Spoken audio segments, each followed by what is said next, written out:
to Nick Pistor. Nick, welcome back to the show. Good to be here. The first book was about a horrible axe murders in southern Illinois. Correct. Which was called? The Axe Murders of Saxtown. Did I hear that that's got some movie buzz to it? No, I hope so. That would be nice. We've had talks, we've had some interest, but nothing's ever really nothing major.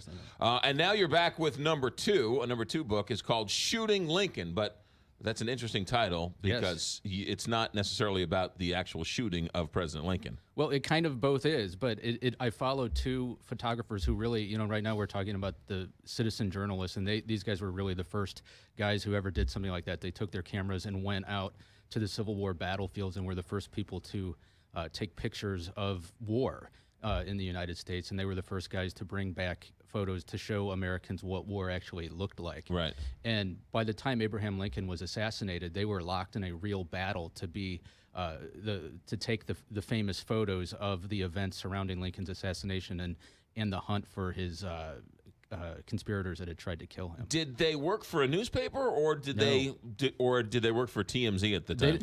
They didn't work for anybody. They worked for themselves. They literally started their own industry. It really was the beginning of modern media in the sense they blazed their own trail, just like television did years later.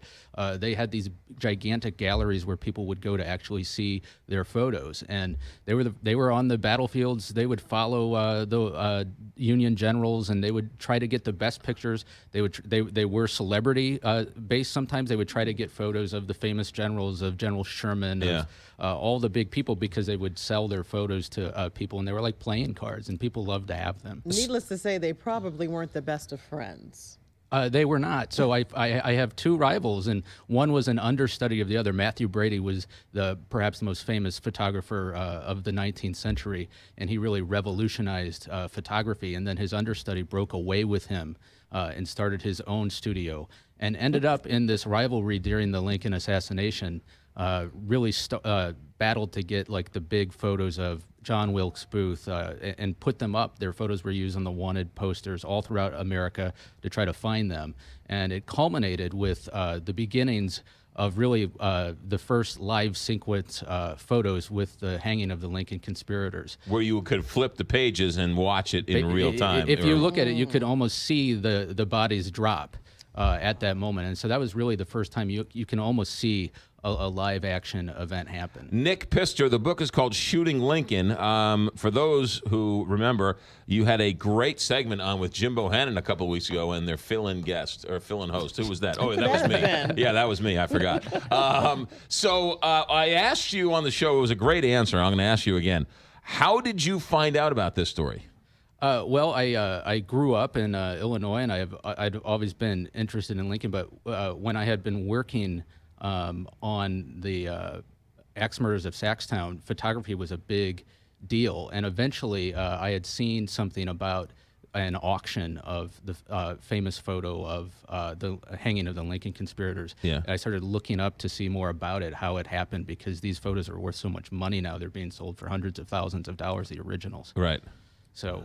And you found out the photographers, and you went from there. Yeah, I wanted to know their story. Yeah. And as being a journalist, or a former journalist, it's something interesting to see how they really blaze their own trail, and how this was the beginning. Like we see right now in the unrest in St. Louis, all the people out there with their pictures and putting it on social media and all that. These guys are really the beginning of all of that. And it really is. You talk about citizen journalism today. This was the beginning. So did I read that one of the guys was blind? One of the photographers? Yes, Matthew Brady, who was famous, but he had serious vision issues. And he was really more like a director. He would have operators that would come with him to take the pictures. And he would actually go so far as to be out on the Civil War battlefields, and he would actually put himself in the pictures. So you could see him off to the left with General Grant or somebody nearby. And it was really like how Alfred Hitchcock would. Yeah, it was sort of like, it kind of is. And it was like how Alfred Hitchcock would be in his own movies or stuff like that. This was kind of the beginnings of all of that. There's a picture in the book. Is it Ulysses S. Grant or Robert E. Lee that they took right after the signing of the surrender at Appomattox Courthouse. Yeah, it is Robert E. Lee. Yeah. And there was a big battle to get the photo of Lee and Grant at the surrender, but neither photographer could obviously get there in time. It took a while to travel in those days. So we only know that event through paintings, but then there was this big battle to try to get pictures of Richmond, because northern audiences had not seen Richmond, and it had been burned. And Right. so everybody wanted Robert E. Lee after that, because he was the most famous general of the South. And Matthew Brady was able to coax him into taking a real photo shoot for him. It just so happens that he had done that photo shoot the day Lincoln died, and he was unable to be in Washington to get all the big photos that were going on up there. At the Did time. Robert E. Lee know at the time that picture would be so iconic? Right? I mean, it's a picture. Did they have any concept like, hey, 100 years from now, people are still going to be talking about this picture? They knew they were making history. They knew, they certainly knew that things were going to be talked about for a long time. I think he had just lost a war. He had just signed away, Right. all the years and bloodshed that had just happened. So you can almost see in his face the dustiness of coming back from war, Yeah. and figuring out what do we do now. Yeah. The book is out now, Yes, out today. Yes. and you have a book signing. Yes, next week at Left Bank Books next Wednesday. I want you to sign this book too. What time? 7 p.m.? Yes. 7 p.m., Left Bank Books. The book is called Shooting Lincoln. Left Bank Books, bookstores everywhere. Any talk of a movie for this one? See, this one sounds to me like this could be a movie too. Yeah. I hope so. Or at least some type of docudrama? Yeah, I think where- it would, especially with the Be a pictures, great because it documentary. really brings this all these events to life. And I think if you see that sort of race to capture things, that would be great. Maybe where they cut to Nick Pistor, author Shooting Lincoln, and you sort of explain it as they go into the pictures. Right. Do you have a favorite picture that you saw or found that you just sort of stare at and sort of imagined?